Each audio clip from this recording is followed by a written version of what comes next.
Qo'y kaliga saman, kepak bersak palash bo'lamdi? Javobi palash bo'ladi. Bu film boqmachilar uchun bak muhim. Texmi ko'p boqmachilarning foydalanib qilishi uchun o'pkangizni besib olib, filmni oxirigacha ko'rib, yurakni besib etib, yurakning ostidagi ko'rsatkich belgini besib, muhim odamlaringizga avatkash filmning davomiga diqqat qiling. Oniliq chorvaga tug'ar mol chorvalarga saman bilan kepakni uzun muddat asosiy oziq qilib berganda palash bo'ladi.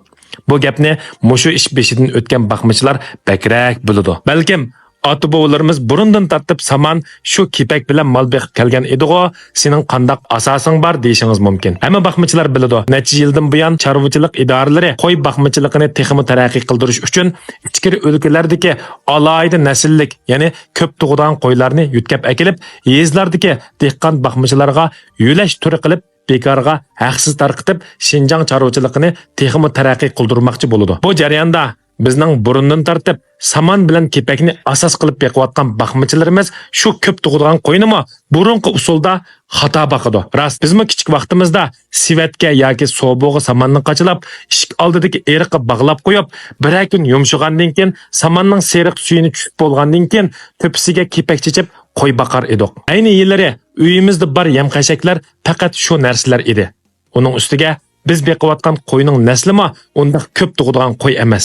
O'zimizning yerlik nasllik qo'yi. Shunga chataq chiqmagan bo'lishi mumkin.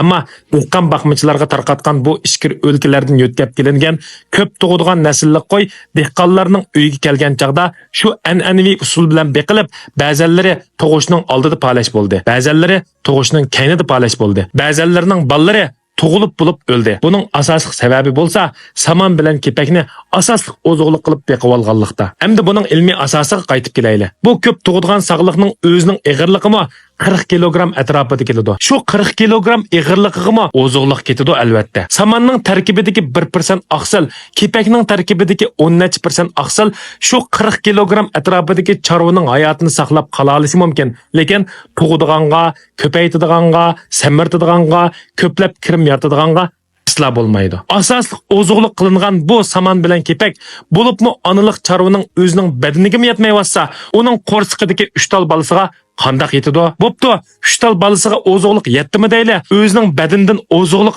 ajirib chiqarib qo'saqdagi balasiga ta'minlasin. Shu sababdan tug'utning oldida palash bo'lmay nima bo'ladi? Bo'pti, onasining o'zining badan holati yaxshi deyli, sog' salomat ushtuyoq qo'zildimi deyli, tuqqandan keyin chiqmaydi. Chunki saman bilan kepakning tarkibida u 3 qo'zini baqqadak sut chiqadigan unchavala ko'p oziqlik yo'q bo'lsa, onaliq chorvaning o'zining badanigami yugurish uchunmi, hayot turish uchunmi aran yetishi mumkin. Bu ahvolda nemis kelib chiqdi? Qo'zlar och qilib yoki sutga to'ymay, cho'ng qo'tanning ichida och qolganligini bilib bo'lolmay yoki sun'iy sutlar bilan oziqlantirmay bir taldan o'lishga boshladi. Shuning bilan bizning qo'y boqmachiligimiz biz arzu qilgandek taraqqiy qilmadi. Har kuni Şinjanning tez suratli yo'llarida, yo'llarda turkumlab mashinalarda ichkirdan Şinjanga so'ydiganga qo'y kelayotganligining sababi mana shu yerda. Amsa qo'y kaliga saman, kepak bermay, lag'man, polo, Petermant beramdiq yoki Kamal apandim sizning sarxil markangizdagi yem-xashkingizni beramdiq. Albatta, bizningki yem-xashakni bersanglarmi bo'ladi. Bizdan boshqami Şinjangda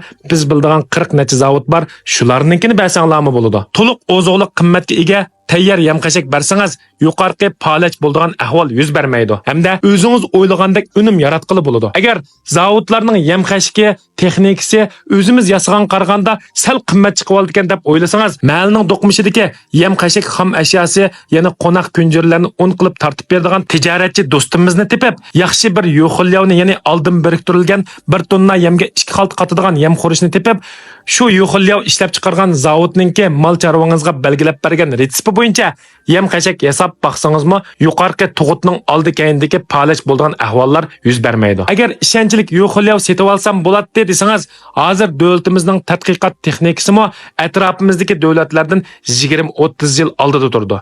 Yangi Jungo qurilgandan buyanqa tunji qitim qurilgan yem-xashak zavodi, ya'ni Dachin guruhi bilan sarxil chorvachiligi birlashib ishlab chiqargan sarxil markasidagi doktorlar yasagan mal doktori markasidagi yem xurchimizni sizga alohida tavsiya qilamiz. Biz sizni sinab beqing demaymiz. Chunki 40-50 yilning yoqi sinoqdan o'tib bo'lgan. Hozir yo'qilniyovning ichiga nurg'unlagan mukofotlarni silib qo'ydik. Mashina, kalajanglaydigan taroza, 40-50 qo'y kalangizni quruqsizlantirish mahsulotlari qatorliq mahsulotlar, mukofotlar sizni saqlayotidi. Mushundaq ishonchlik davlatimizda oldin qatordan turadigan yo'qillovdan setib olsam bo'ladi yoki seriq arodan setib ololmadim degan do'stlar inkas rayoniga 7 raqamni yo'llab qo'yinglar. Men o'zim siz bilan aloqalashaman.